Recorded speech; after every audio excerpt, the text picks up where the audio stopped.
Kamsi ran across the open field with her friends, her long hair shining like dark silk behind her as she chased a small rubber ball. The children's feet kicked up little clouds of sand as they played, their voices echoing with joy. Kamsi, catch it! One of the girls shouted. Kamsi stretched her arms and caught the ball, laughing loudly. Her long hair swung around her shoulders, reaching almost to her waist. It was the most beautiful hair in the village, thick, long, and smooth. Suddenly a harsh voice cut through the cheerful noise. Kamsi! Kamsi! The laughter stopped immediately. Kamsi froze. She knew that voice. Slowly she turned her head toward the road that led to the houses.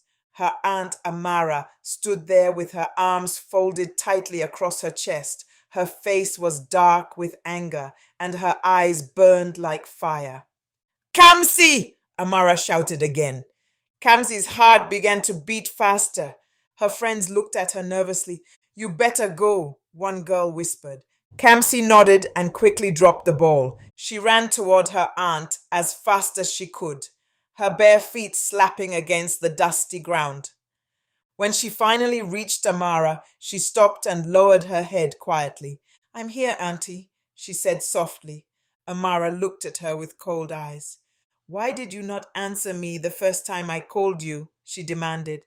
Kamsi swallowed nervously. I did not hear you, Auntie, she replied. Amara's face tightened. Do you think I am a fool? She snapped. Kamsi shook her head quickly. No, Auntie. Amara suddenly grabbed Kamsi's long hair and pulled it slightly.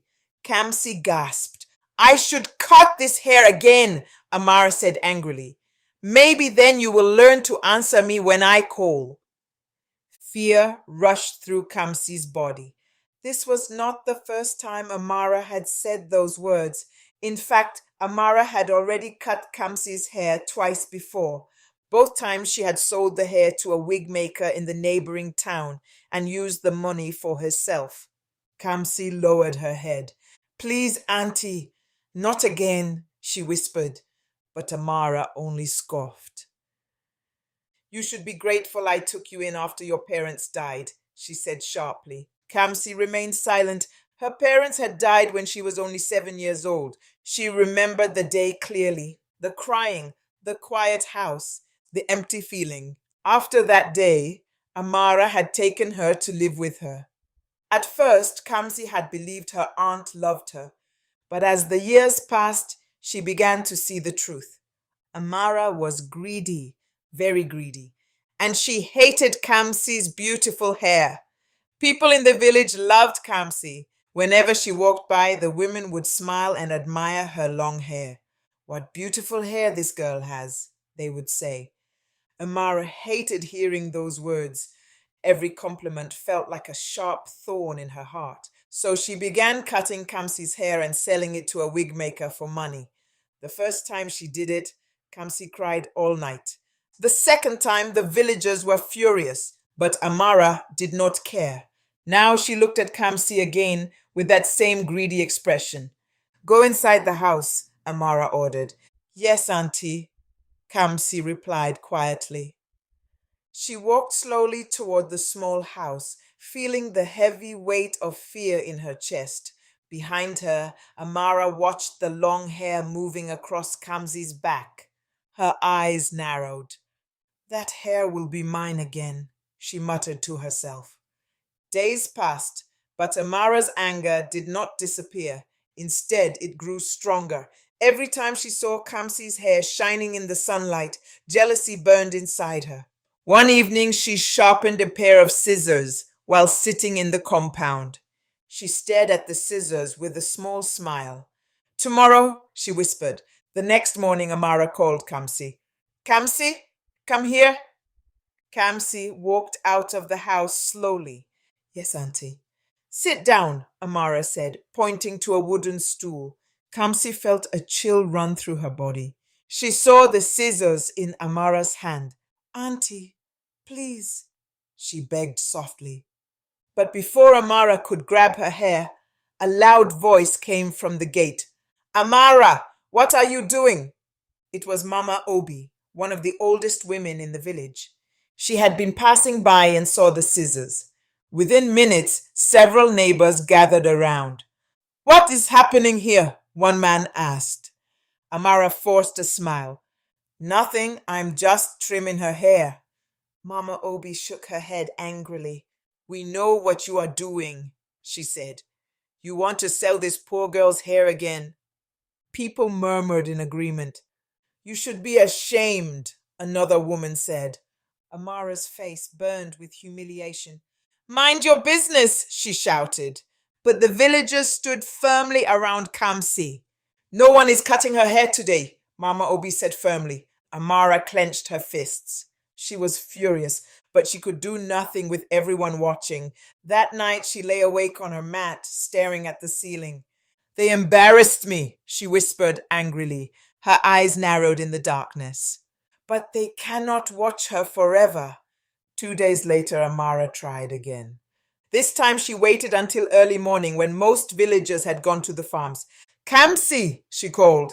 Kamsi came out, rubbing her sleepy eyes. Yes, auntie. Come sit here, Amara said sweetly. Kamsi hesitated, but before she could move, something unexpected happened.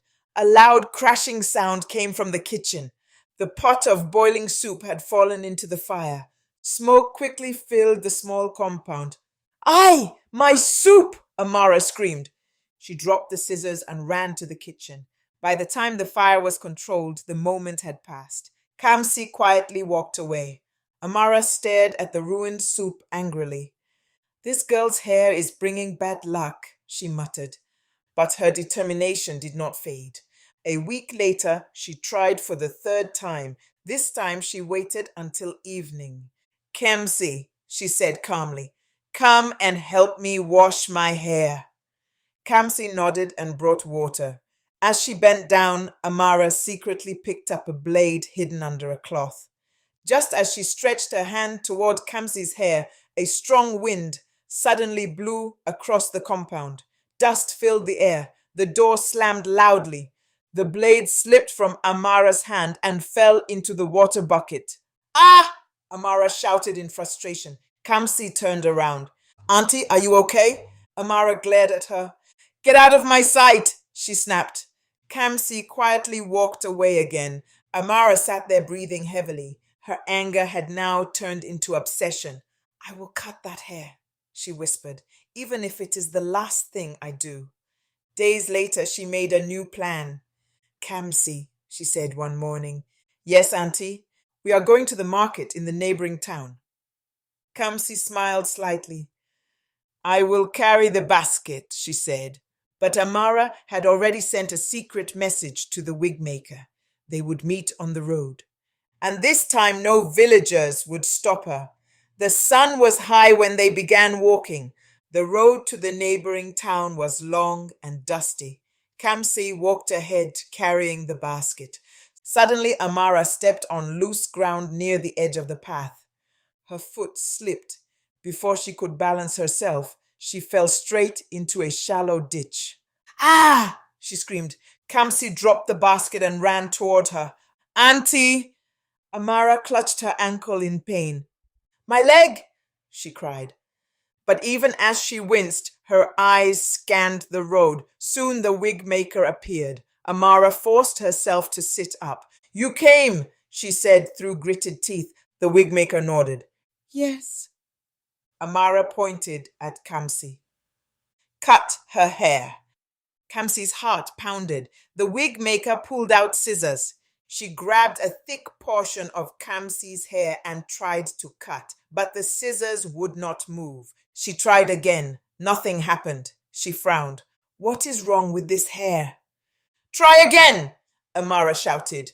The wig maker tried several times. Still nothing. Use a knife, Amara yelled angrily. The wig maker pulled out a knife and pressed it against the hair. She pushed harder, but the blade could not cut through it.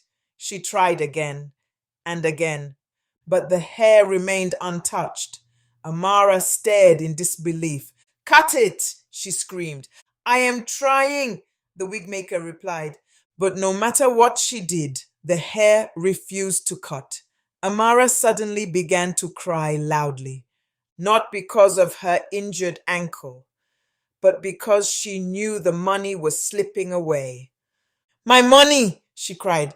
Kamsi stood silently beside them. Later, with great difficulty, they returned to the village. But the story had already spread. Villagers gathered and shook their heads. You should be ashamed, Mama Obi said. Amara said nothing. For the first time, she felt something heavy inside her heart. And as days passed, the loneliness around her began to grow.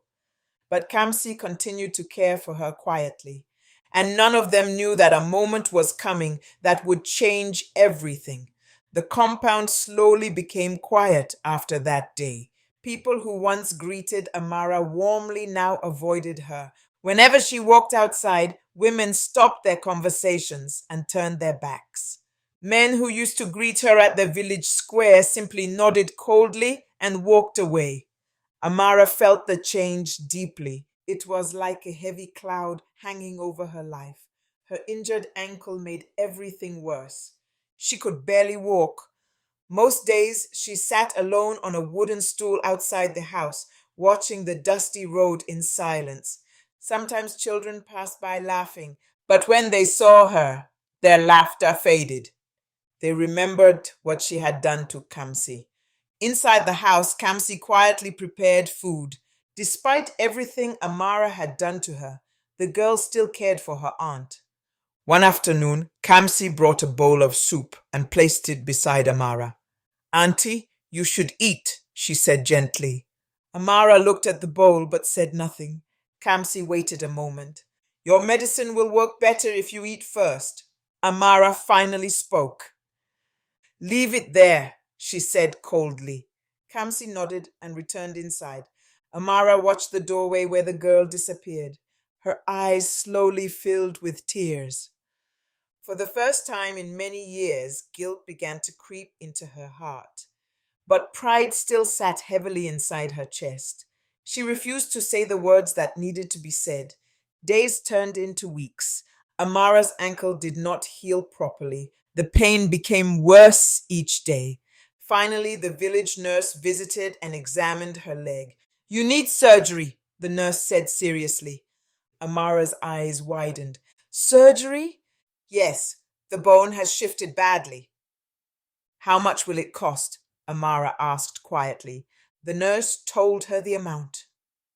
Amara felt the ground disappear beneath her. It was more money than she had ever saved. After the nurse left, Amara sat alone in the compound. The wind moved slowly through the trees. Tears rolled down her cheeks. No one will help me, she whispered, and she was right. When she tried asking for help, the villagers refused politely. We are sorry, they said, but we cannot forget what you did to that girl. Each rejection felt like a sharp stone hitting her heart. She returned home one evening, feeling completely defeated. She sat on the stool and covered her face. I deserve this, she murmured. Inside the house, Kamsi quietly packed small goods into a basket. Ground nuts, tomatoes, dry pepper.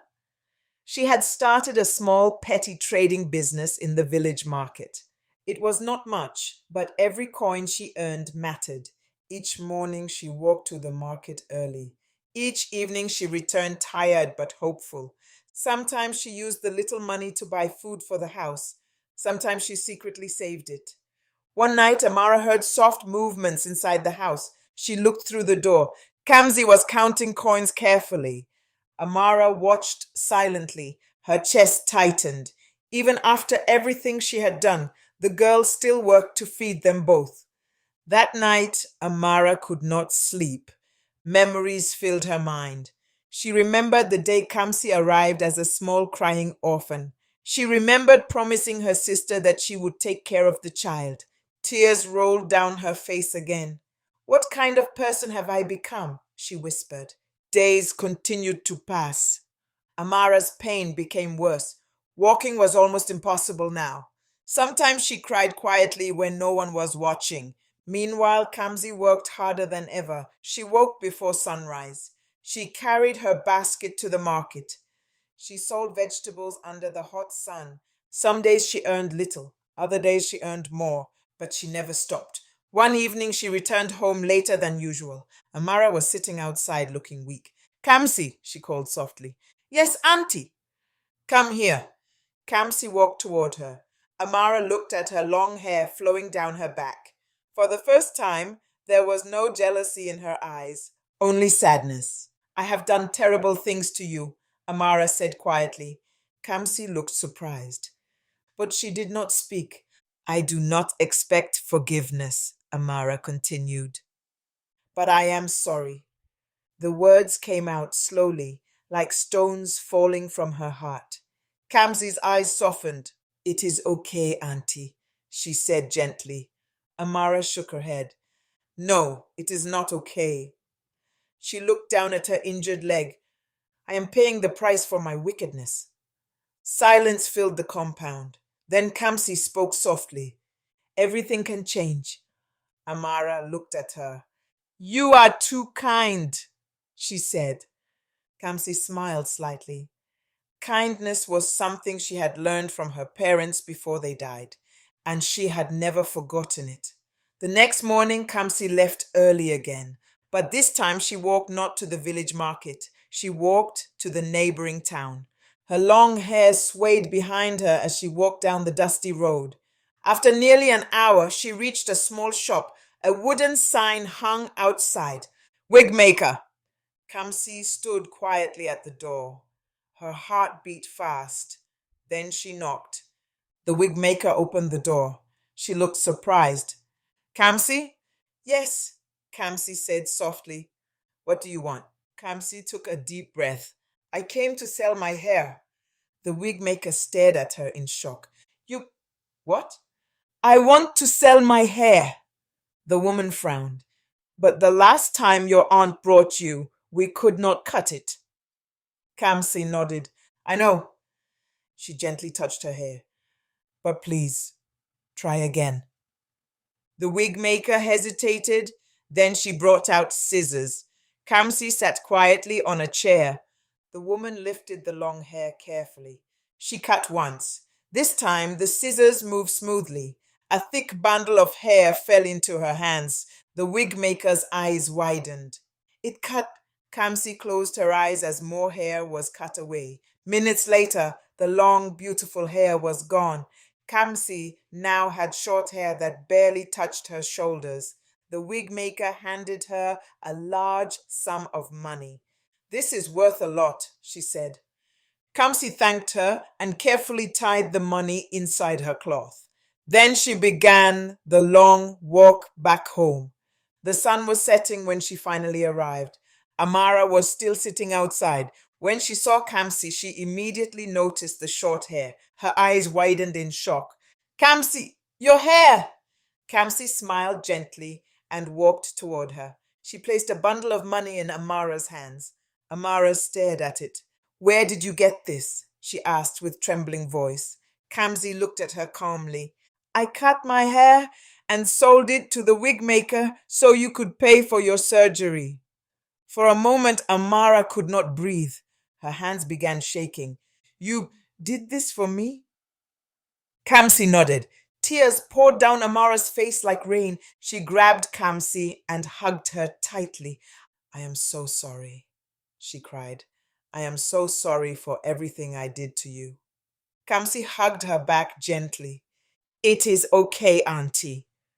No, Amara said through her tears. You saved me when I did not deserve it. That night, Amara cried more than she ever had in her life. But this time, the tears washed away the bitterness in her heart. A few weeks later, Amara traveled to the town hospital. The surgery was successful. Slowly, her leg began to heal. When she finally returned to the village, she was a different woman. Her face was softer, her voice kinder. She treated Kamsi with love and respect. The villagers noticed the change quickly. One day, Mama Obi visited their house. She looked at Amara carefully. You have changed, she said. Amara nodded humbly. Yes, because I was shown kindness I did not deserve. Mama Obi smiled. And because of that kindness, you must live differently now. I will, Amara promised. Meanwhile, Kamsi had discovered something important. Selling her hair had saved someone's life. She realized that something once used for greed could now be used for good. Years passed. Kamsi grew into a strong young woman. Her hair grew long again, but this time she used it differently. She began working with a small charity group in the town. They helped poor children. They helped sick villagers. And sometimes, when someone needed urgent help, Kamsi would quietly cut and sell her hair again. The money saved lives. People began to tell her story across many villages. They called her the girl with the giving hair. And Amara watched proudly from the doorway of their house. One evening, she said softly, Kamsi, you are the daughter I never deserved, but the blessing I was given. Kamsi smiled. And in that quiet village, a story of cruelty had turned into a story of forgiveness, kindness, and a heart that chose love over pain. Before you watch the next video, kindly subscribe to my channel if you haven't subscribed yet. Please click on the subscribe button and like this video. Be a part of my channel's growth by clicking on the next video on the screen and drop a comment to let me know what you think about the story. Thank you for watching. Much appreciation.